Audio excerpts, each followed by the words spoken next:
নমস্কার, সবাইকে স্বাগত জানাই এডুকেয়ার ত্রিপুরা ইউটিউব চ্যানেলের পক্ষ থেকে। আজকে আমি ত্রিপুরা টেট 2 এক্সামের জন্য হিস্ট্রি সিলেবাস থেকে ইন্ডিয়া আফটার ইন্ডিপেন্ডেন্স অর্থাৎ স্বাধীনোত্তর ভারত এই টপিকটি থেকে কিছু গুরুত্বপূর্ণ এমসিকিউ নিয়ে এসেছি। এই টপিকটি একটি বড় টপিক। এই টপিকটি থেকে অনেকগুলো এমসিকিউ হবে এবং টপিকটাও ডেসক্রাইব করলে অনেক বড় হবে। তো আমি প্রথমে কিছু এমসিকিউ নিয়ে এসেছি, এগুলো নিয়ে আজকে আলোচনা করব। পরবর্তী সময়ে আরও কিছু এমসিকিউ আনবো যেগুলো থেকে আপনাদের হেল্প হবে। আপনারা এই ভিডিওর পিডিএফ ফাইলটা নিচে দেওয়ার লিঙ্ক থেকে ফ্রিতেই ডাউনলোড করে নিতে পারবেন। তাহলে চলুন প্রশ্নোত্তরগুলো দেখে নিই। কোশ্চেন নাম্বার 1, মহাত্মা গান্ধীকে যে আততায়ী হত্যা করেছিলেন তিনি হলেন option A Vinayak Damodar, option B Prabhuram, option C Nathuram Godse, option D উপরের কোনোটিই নয়। এখানে সঠিক আনসারটা হবে option C Nathuram Godse. Question number 2, স্বাধীনতার প্রাক মুহূর্তে দেশীয় রাজ্যের সংখ্যা ছিল প্রায় 400টি, প্রায় 450টি, প্রায় 500টি, অপশন ডি উপরের কোনোটিই নয়। এখানে সঠিক আনসারটা হবে অপশন সি প্রায় 500টি। স্বাধীনতার প্রাক মুহূর্তে দেশীয় রাজ্যের সংখ্যা ছিল প্রায় 500টি। কোশ্চেন নাম্বার 3, 1947 খ্রিস্টাব্দে ভারতের জনসংখ্যা ছিল option A 345 million, option B 445 million, option C 545 million, option D উপরের কোনোটি নয়। এখানে সঠিক আনসারটা হবে অপশন এ 345 মিলিয়ন জনসংখ্যা ছিল 1947 খ্রিস্টাব্দে। কোশ্চেন নাম্বার 4, দেশীয় রাজ্যগুলো শাসিত হতো গভর্নর দ্বারা, সেনাপতির দ্বারা, নবাবের দ্বারা, উপরের কোনোটি নয়। এখানে সঠিক আনসারটা হবে অপশন সি নবাবের দ্বারা।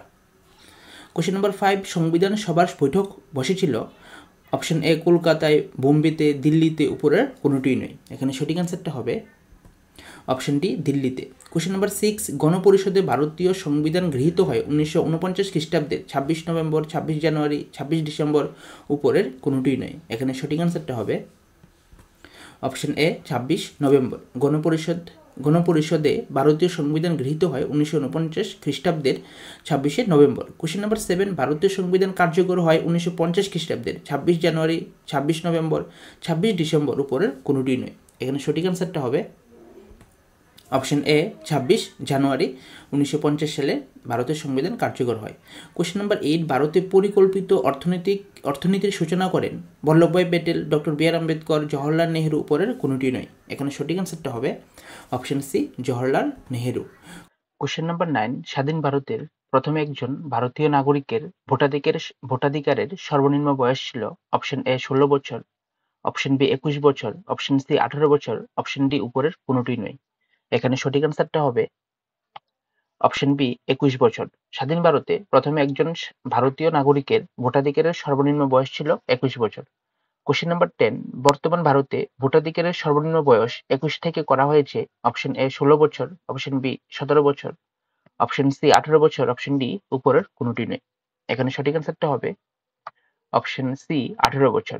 কোশ্চেন নাম্বার 11, 1950 সালে ভারতের সংবিধানে সরকারি ভাষা হিসেবে গণ্য করা হয় অপশন এ হিন্দিকে, অপশন বি ইংরেজিকে, অপশন সি বাংলাকে, অপশন ডি উপরের কোনোটি নয়। এখানে সঠিক আনসারটা হবে অপশন এ হিন্দিকে। 1950 সালে ভারতের সংবিধানে সরকারি ভাষা হিসেবে গণ্য করা হয় হিন্দিকে। কোশ্চেন নাম্বার 12, ডক্টর আম্বেদকরের মন্তব্য অনুযায়ী রাজনৈতিক স্বাধীনতা ওতপ্রোতভাবে জড়িত অপশন এ আর্থিক ও সামাজিক স্বাধীনতার সঙ্গে, অপশন বি সামাজিক ও ধর্মীয় স্বাধীনতার সঙ্গে, অপশন সি বৈষম্য ও অনাচারের সঙ্গে, অপশন ডি উপরের কোনোটি নয়। এখানে সঠিক আনসারটা হবে অপশন এ আর্থিক ও সামাজিক স্বাধীনতার সঙ্গে ডক্টর বি আর আম্বেদকরের মন্তব্য অনুযায়ী রাজনৈতিক স্বাধীনতা ওতপ্রোতভাবে জড়িত। কোশ্চেন নাম্বার 13, বল্লভভাই প্যাটেল ছিলেন ভাষাভিত্তিক রাজ্য পুনর্গঠনের পক্ষে, বিরুদ্ধে কোনো মত দেননি, উপরের কোনোটি নেই। এখানে সঠিক আনসারটা হবে অপশন বি বিরুদ্ধে। কোশ্চেন নাম্বার 14, গুজরাটে খেদা সত্যাগ্রহে গান্ধীজির প্রধান সহকারী ছিলেন Miraben, option B Sardar Vallabhbhai Patel, option C Sarojini Naidu, option D উপরের কোনোটি নয়। এই কোশ্চেনের সঠিক আনসারটা হবে অপশন বি সর্দার বল্লভভাই প্যাটেল গুজরাটে খেদা সত্যাগ্রহে গান্ধীজির প্রধান সহকারী ছিলেন। কোশ্চেন নাম্বার 15, বল্লভভাই প্যাটেল জাতীয় কংগ্রেসের সভাপতি নির্বাচিত হয়েছিলেন 1930 খ্রিস্টাব্দে, 1931 খ্রিস্টাব্দে, 1932 খ্রিস্টাব্দে, অপশন ডি উপরের কোনোটি নয়। এখানে সঠিক আনসারটা হবে অপশন বি 1931 খ্রিস্টাব্দে বল্লভভাই প্যাটেল জাতীয় কংগ্রেসের সভাপতি নির্বাচিত হয়েছিলেন।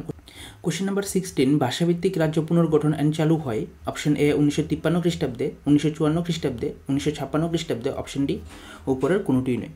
এখানে সঠিক আনসারটা হবে অপশন সি 1956 খ্রিস্টাব্দে ভাষাভিত্তিক রাজ্য পুনর্গঠন আইন চালু হয়। নেক্সট কোশ্চেন নাম্বার 17, ভাষার ভিত্তিতে অন্ধ্রপ্রদেশ রাজ্য স্থাপনের দাবিতে অনশনে প্রাণ দেন?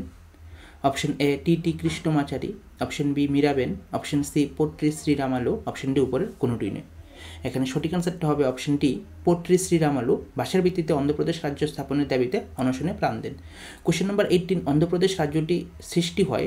অপশন এ 1952 খ্রিস্টাব্দে, অপশন বি 1953 খ্রিস্টাব্দে, 1955 খ্রিস্টাব্দে, অপশন ডি উপরের কোনোটি নেই। এখানে সঠিক আনসারটা হবে অপশন বি 1953 খ্রিস্টাব্দে অন্ধ্রপ্রদেশ রাজ্যটি সৃষ্টি হয়। কোশ্চেন নাম্বার 19, রাজ্য পুনর্গঠন কমিশন গঠিত হয়?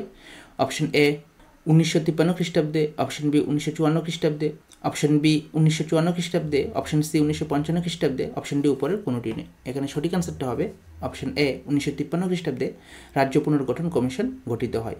কোশ্চেন নাম্বার 20, আজকের ভিডিওর লাস্ট কোশ্চেন, গুজরাট মহারাষ্ট্র রাজ্য গঠিত হয় যে রাজ্য ভেঙে? অপশন এ বোম্বে অর্থাৎ Mumbai, option B Punjab, option C Assam, option D উপরের কোনোটি নয়। এখানে সঠিক আনসারটা হবে অপশন এ বোম্বে অর্থাৎ মুম্বাই। বোম্বে ভেঙে গুজরাট মহারাষ্ট্র রাজ্য গঠিত হয়।